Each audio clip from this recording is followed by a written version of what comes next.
In this video, we will be discussing rigor mortis and the sliding filament theory. To begin, we're going to start with a model of rigor mortis. So we have the axon terminal with the ACH.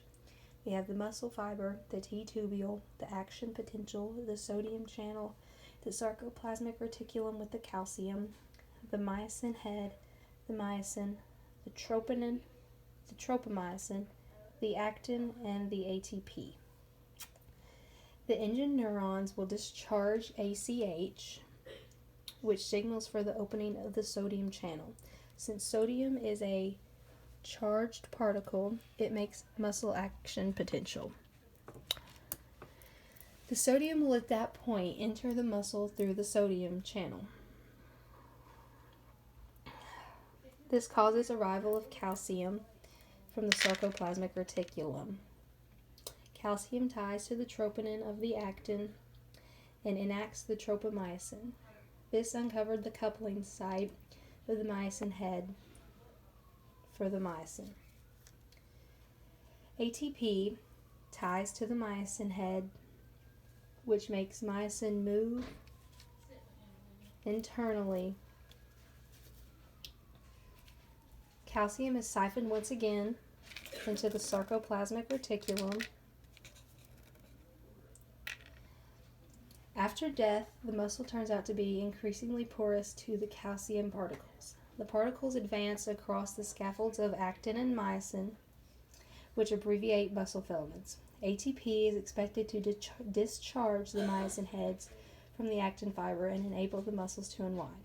ATP is immediately drained, which makes the muscles stay contracted.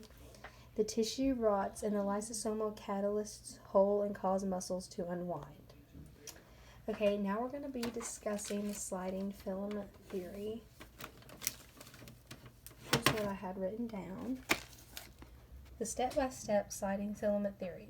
Step 1, muscle activation. Breakdown of ATP by the myosin. Before contraction begins, myosin is only associated with a molecule of energy which breaks down into its component molecules, causing myosin to change shape. Step 2, muscle contraction. Cross bridge formation. The shape change always allows myosin to bind an adjacent actin, creating a cross bridge. Step 3, recharging. Power stroke. The cross bridge formation causes myosin to release ADP plus P, change shape, and to pull actin closer to the center of the myosin molecule. Step 4, relaxation. Cross-bridge detachment.